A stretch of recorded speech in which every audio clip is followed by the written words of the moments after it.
lá, gente. Vamos voltar com a seriedade deste programa, indo lá para o Rio de Janeiro para falar com o Bruno Brás e dessa vitória do Vascão diante do Fluminense, 2-0.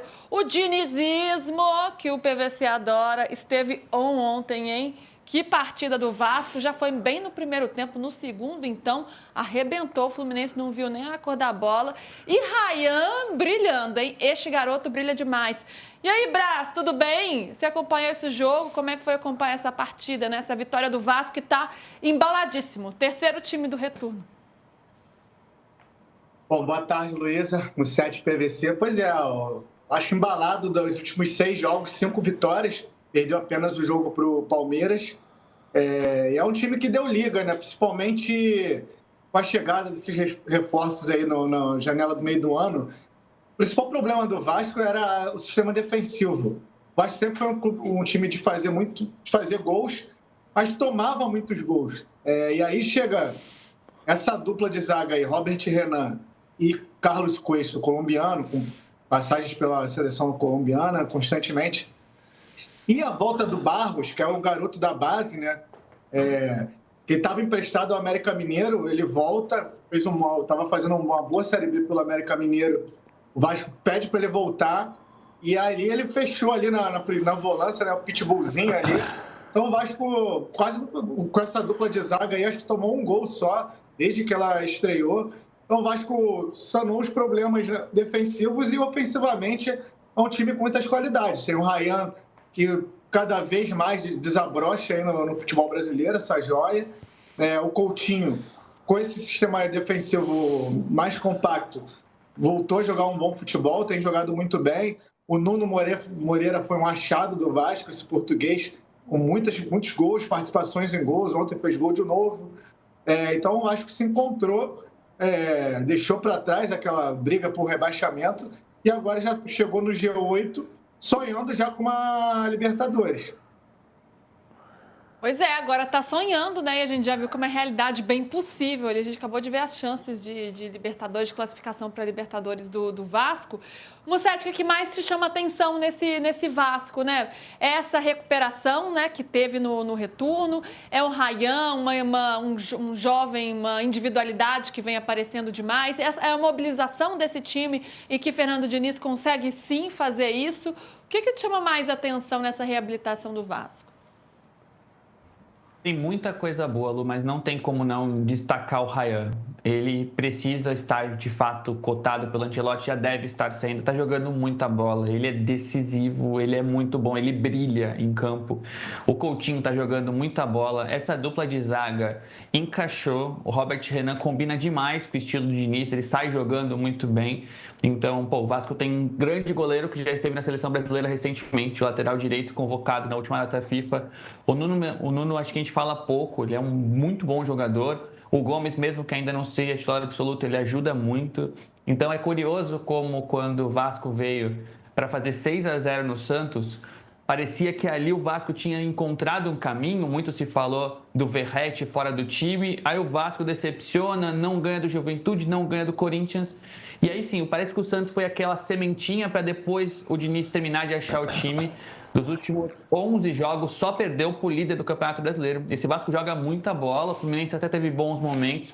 Acho que em alguns cenários da partida fez até falta o Hugo Moura, que tem os seus momentos de loucura, de expulsão, mas ele na contenção ele marca mais do que o Tietchan ao lado do Barros, dá mais liberdade para o Coutinho. Em alguns momentos do jogo, o Fluminense estava com uma liberdade para trocar passes, mas o Vasco se achou e tem a individualidade do Ryan, que é muito bom de bola, ele é craque, ele vai estar num grande clube da Europa, ele joga muita bola. E é o Diniz se encontrando, muito bom ver o Diniz num contexto diferente, voltando a achar um grande time e um time que joga do jeito que ele gosta.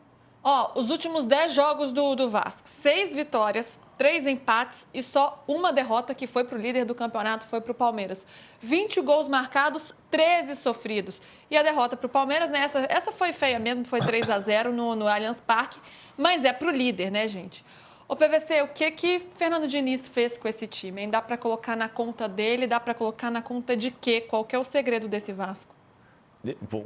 Dos 3 empates, um contra o Flamengo e um contra o Botafogo.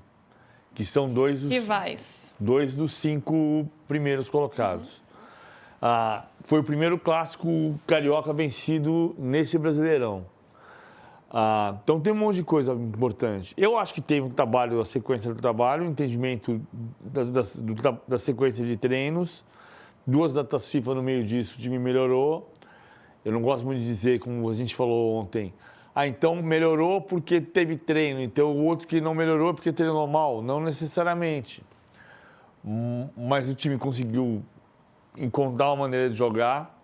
Nos últimos 2 jogos ele tirou o Verratti, e isso muda um pouco a cara do time em relação a não depender de um centroavante. E não é que o Diniz não goste disso, porque o Cano também é um finalizador. E funcionou muito bem no Fluminense. Ele poderia ter o Verratti, mas o Verratti obriga o time a ter mais jogo aéreo, menos jogo por baixo, menos jogo de velocidade. Eu acho que tem uma sequência de coisas. E ele tirou essa dependência do Verratti, né? Os gols só passavam pelo Verratti, agora o Ryan é o cara decisivo. Continua sendo o jogador mais... o artilheiro do time no campeonato, mas o time depende menos. Mas não é que seja um problema. Se tiver que voltar o Verratti a jogar, vai voltar a jogar. O futebol brasileiro tem essa particularidade, a gente olhar e entender, não estão aqui os melhores jogadores, os elencos são muito equilibrados. Então, quando você passa a temporada inteira ouvindo alguém dizer precisa contratar, desconfie. Não é necessariamente isso para viver na faixa intermediária alta da tabela. Pode ser para ser campeão. Hoje em dia, com mais inflação, com mais Palmeiras e mais Flamengo contratando pesado, e Botafogo do ano passado, de fato, para ser campeão, mudou um pouco o cenário. Mas para disputar 5º, 6º, 7º lugar, muitas vezes o ajuste, o compromisso, o trabalho bem feito, ajuda muito a transformar o ambiente e a transformar resultados. É o que está acontecendo com o Vasco. Esse dado, para mim, é muito relevante. 2 meses atrás, o Vasco estava em 17º lugar. E o Santos estava em 14º. Hoje o Santos é 16º, o Vasco está em 8º. O Vasco está no lugar da expectativa de vaga por Libertadores, dependendo do Atlético ser campeão da Sul-Americana e do Palmeiras ou Flamengo ganhar a Libertadores. Pois é. E pelo lado do Fluminense, hein, Musetti? Um time muito sem criação ontem, que foi realmente envolvido ali pelo Vasco. Um time que vinha muito numa recuperação boa, né? Ganhou um gás ali com a chegada do Zubeldia depois da saída do Renato, mas agora já perdeu 2 dos últimos 3 jogos, né? Tá na briga pela Libertadores, mas também parece meio que um fim de feira ali. Como é que você tem visto esse momento do Fluminense? O cenário que eu vejo é muito semelhante ao do São Paulo. Nossa, eu pensei exatamente isso, sabe? Aquele fim, assim, melancólico. Acaba logo o ano, vira 2026, por aí. Exato. Quando os objetivos não são concluídos, você eleva a tua expectativa, não consegue, depois é difícil de mobilizar. Vem o Zubeldia, que é muito visceral, traz esse efeito novo. E a gente já viu um Fluminense contra o Juventude muito mal. O Thiago Silva encontra o gol meio bizarro, né? É meio golaço e meio gol estranho ao mesmo tempo, mas o Fluminense não criou contra o Juventude, que cede 1000 oportunidades por partida, que está muito mal nesse Brasileirão. E aí essa falta de criação, de criatividade e também de imposição física e de um time que esteja mais concentrado, vibrante. Foi um time muito sonolento contra a Juventude e agora isso fica claro contra um Vasco que está iluminado. É um time que tecnicamente está bem, mas é um time que se impõe muito fisicamente, que divide todas as bolas, que está muito confiante. E isso ficou claro no Fluminense, que até teve um momento ou outro, como eu falei, de ficar um pouco mais com a posse, de dar um susto, mas foi um time com sono mesmo, apático. Eu vejo cenários de Fluminense e São Paulo muito semelhantes. Eu acho que o Vasco, não apenas pelo que vem jogando, mas por esse momento de maior confiança, pode aí aumentar essa chance de Libertadores rodada a rodada, porque Fluminense e São Paulo me parece que estão sem a mobilização suficiente por essa vaga. Estão perdendo esse momento aqui. Desculpa, Musetti. PVC estava fazendo quase que um striptease aqui, tirando essa blusa dele. Pode tirar, PVC? Você quer tirar? Tá te incomodando? Não me incomodando, mas eu tô achando que é o que tá me dando energia. Só não quebra o mic, PVC. Eu vou quebrar o microfone. Peraí, eu pego pra você. Já. Só não quebra o mic, que ele já não é dos mais sãos. É, justo. Ele já não é bem da cabeça. No dia que quem quebrou o microfone foi o Valentim, o que aconteceu? Vamos lá. Pois é. Vamos ver a prancheta do Vasco, é isso? Tem a prancheta do Vasco. Peraí, que acho que a sua etiqueta aqui tá aparecendo. É do figurino, gente, a roupa. Aí tem que esconder aqui quando ele aparece costas. Justo. Eu queria te ouvir do Melhorei. Fluminense, mas tá bom. Não, então vou tentar de novo. Então Próximo. fala uma palavra do Fluminense, você levanta e faz a prancheta. Fluminense. Uma palavra do Fluminense? Fluminense, pronto, agora podemos... Não, esse momento do Fluminense, o Mussete tá falando mó sério, né? Vamos voltar aqui. Esse momento de meio melancólico mesmo, essa comparação do Fluminense com o São Paulo, dá para traçar um paralelo entre esses dois times? Porque os dois começaram bem com um técnico novo, né? E quando muda o técnico, geralmente tem essa injeção de ânimo Eu acho que o mesmo. São Paulo está pior do que o Fluminense. O Fluminense tem oscilado mais. O Fluminense vai pegar o Internacional no sábado no Maracanã, a tendência é ganhar do Internacional no sábado, porque o Internacional não está bem. Aliás, é um encontro curioso, né? Porque o Fluminense vai se reencontrar com o Ramon Dias, que caiu no Corinthians perdendo para o Fluminense. Só que do Renato, antes do Mundial. O Fluminense tem aquela história de você ter sido o time que brigou no Mundial, aí você pensa, conquistamos um título, o quê? 4º lugar do Mundial. E não leva a lugar nenhum, 4º lugar no Mundial, que eu falava desde o começo do ano. Vai ter alguém que vai voltar do Mundial na semifinal dizendo, semifinal, e depois não acontece mais nada. E aí o Renato saiu, o Zubeldia de cara deu liga, mas foi pegar um time... Eu acho que ontem o resultado do jogo, ele indica mais o sucesso do Vasco do que o insucesso do Fluminense. Ele demonstra mais o que está acontecendo de positivo no Vasco do que o que está acontecendo. O Fluminense continua um ponto de interrogação. Ele continua sendo um time que pode crescer com o Zubeldia ou pode ter estagnado.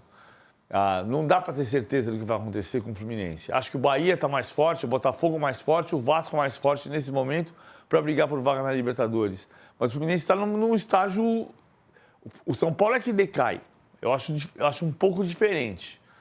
E olha que curioso, a gente está falando desse momento positivo do Vasco e negativo do Fluminense, e o Fluminense ainda na tabela está na frente do Vasco, com um jogo a menos e 2 pontos a mais, né? Pra você ver como é uma questão de momento mesmo. Ô, Brás, diga. O Fluminense está na semifinal da Copa do Brasil, que vai ser justamente contra o Vasco. Então, assim, essa questão de desmotivação, eu não acho que seja assim, o caso, assim, porque tem uma semifinal de Copa do Brasil em dezembro, e ontem foi aquela prévia, né? Entre os dois, né? Vão se enfrentar na semifinal da Copa do Brasil. Mas, de fato, tecnicamente, o Fluminense caiu de rendimento. Ô, Brás, e aproveitando isso, né, e pensando aí em chances de Libertadores, claro, né, que eles têm chances de Libertadores pela Copa do Brasil, porque fazem uma das semifinais. Mas pelo Campeonato Brasileiro, o Vasco entende que pode, de fato, chegar? Porque lá no início do ano, o Pedrinho falou, né, o Vasco tem um elenco de G8. E apanhou pra caramba, né? Todo mundo achou um absurdo na época. E agora tá aí, o Vasco na 8ª colocação. O time melhorou também, é verdade, né? Mas teve isso, as pretensões do Vasco são essas. E as do Fluminense se mantêm, independentemente da Copa do Brasil, que vai ser lá em dezembro? Cara, lembraram muito disso, dessa declaração do Pedrinho, porque quando ele falou isso, na época, todo mundo debochou, né? E agora o Vasco atingiu o G8. E sim, dá para dizer que internamente o Vasco virou a chave e está olhando para cima da tabela. Isso virou uma motivação enquanto não chega à semifinal da Copa do Brasil. Assim, um grande sonho do Vasco no ano é conseguir esse título da Copa do Brasil. O Vasco já vem de muito tempo sem ser campeão e está tratando essa Copa do Brasil aí como um grande sonho. Ainda mais agora... conseguindo ficar tranquilo no Campeonato Brasileiro, um pouco lá para trás, a preocupação era chegar na reta final do Brasileiro, naquele desespero de fugir do rebaixamento. Isso ficou para trás. E agora, com o Vasco chegando no G8, o Vasco está olhando para cima assim. E o Diniz tem muito, né? O psicólogo Diniz, né? Formado em psicologia. Eu vejo muito nas entrevistas dele no Vasco, ele subliminarmente tentando ajudar o time nessa questão psicológica. E uma delas que ele abordou foi justamente isso, de falar olhando para cima da tabela. A outra coisa que ele tem feito muito, depois desses últimos jogos que o Vasco tem vencido, é elevar o moral dos jogadores. Ele até falou ontem, mais especificamente, de forma mais clara sobre isso, que uma das preocupações dele era mostrar para os jogadores que eles tinham qualidade, para eles acreditarem neles mesmos e terem confiança. Porque esse foi um dos grandes trabalhos que ele precisou fazer, porque Ele chegou a sentir os jogadores muito, né, sem confiança, a questão da própria imprensa tratando o Vasco como um time ruim e tal, e disse que ele admitiu que isso entrou no grupo, o grupo ficou sem confiança, e agora é um time nitidamente com mais confiança e já com um selo um pouco dele, né, de muita troca de passes. Esse segundo gol começa lá de trás, por exemplo. O Ryan, acho que sim, o Ryan, ele vai, como o Sérgio falou, vai se tornar um grande jogador na Europa. E assim, ele tem que ser eternamente grato ao Diniz. O Diniz tem muito aí desse crescimento do Ryan. Esse Ryan com confiança aí, ó, que ele arrasta ali na intermediária, quase caindo. Resolveu arriscar da intermediária, ele chuta bem pra caramba. Então, é um jogador super confiante hoje em dia. Ele faltava essa confiança para o Ryan no início. A torcida também não tinha muita paciência. E graças à chegada do Diniz, aí, o moleque, não só o moleque, mas a maioria do elenco aí deslanchou. É tanta confiança que o Fernando Diniz, mais uma vez, pediu o Ryan no radar da seleção brasileira. Vamos ouvir o treinador. Especificamente, ele só vai confirmando aquilo que eu percebi muito precocemente quando eu cheguei aqui. Reafirmo mais uma vez, ele é um jogador que tem que estar no radar de Copa do Mundo. Ele é um atacante cada vez mais sólido, ele está se conhecendo e se autoafirmando como um grande atacante. E o Ryan de hoje, ele tem tudo para o de amanhã ser melhor que o de hoje, porque ele está crescendo cada vez mais. Ele é um jogador muito especial. Muito especial, e os números mostram isso. O Ryan, em 2025, 46 jogos, 16 gols e uma assistência. Ontem, participação super efetiva, 5 gols nos últimos 6 jogos. Ontem começa a jogada de 1, né? Faz 1. Ô, Brás, o Vasco, né, tá tratando o Ryan como ele tem que ser tratado, de forma tão especial, que está pensando em renovar o contrato para aumentar a multa rescisória dele? As coisas têm acontecido de maneira muito rápida na questão do Ryan. E o Vasco, sim, já tem uma proposta para fazer o staff do Ryan para ampliar esse contrato. O contrato atual do Ryan vai até o final de 2026. Mas, obviamente, todos sabem que a Europa está de olho no garoto. O Vasco tinha um entendimento até 3 semanas, 4 semanas, um mês no máximo atrás, que dava para conseguir uns 30 milhões de euros pelo Ryan. Só que isso já mudou. O Vasco já entende que dá para buscar uns 40 milhões de euros no Ryan. Então, a ideia é renovar esse contrato por a proposta é de mais 2 anos, né? Ou seja, até 2028, com um aumento também salarial considerável para o garoto e, consequentemente, o aumento da multa. E aí eu também tenho outros bastidores de como o Vasco está pensando a estratégia de venda do Ryan, porque isso não tem como negar, uma hora vai acontecer. No entendimento do Vasco, a próxima janela europeia não é a ideal, não é a que o Vasco entende que pode conseguir mais grana pelo garoto. O Vasco entende que se conseguir segurar pelo menos o Ryan, pelo menos até o meio do ano que vem, consegue pegar o início da temporada europeia lá, que é quando chegam as propostas mais fortes da Europa. Então, assim, se não chegar algo muito irrecusável por agora, o Vasco vai tentar manter o Ryan pelo menos até o meio do ano, para que se chegue à melhor proposta possível. Outra informação que eu tenho o Ryan tem preferência pela Premier League. Então, assim, essa parte também da vontade do jogador vai contar muito na negociação. O desejo dele, o sonho dele é jogar na Premier League. Ainda não chegou nenhuma proposta oficial da Inglaterra. Muitas sondagens, mas proposta na mesa ainda não. Mas o cenário atual é esse. O Vasco... E aí, muito dessa do Vasco tentar segurar um pouco mais ele, que rolou aquele empréstimo, o polêmico empréstimo da Crefisa. O Pedrinho, né? Muito da vontade do Pedrinho de manter o Ryan um pouco mais. Internamente, convenceu o pessoal lá do Vasco. Falou, a gente tem que manter o Ryan mais um pouco. O Diniz também falou, a gente tem que segurar mais o garoto, vai valorizar mais. E aí o Vasco falou, bom, então a gente vai ter que pegar um empréstimo para segurar as contas enquanto a venda não acontece. E aí, muito por isso também que aconteceu o empréstimo da Crefisa para o Vasco, de 80 milhões. Boa, Braz, já esmiuçando aí todo esse planejamento do Vasco com o Ryan e também pensando no futuro dele, né? O Vasco querendo lucrar mais, segurar mais o jogador e o jogador também pensando aí nas suas pretensões futuramente na carreira.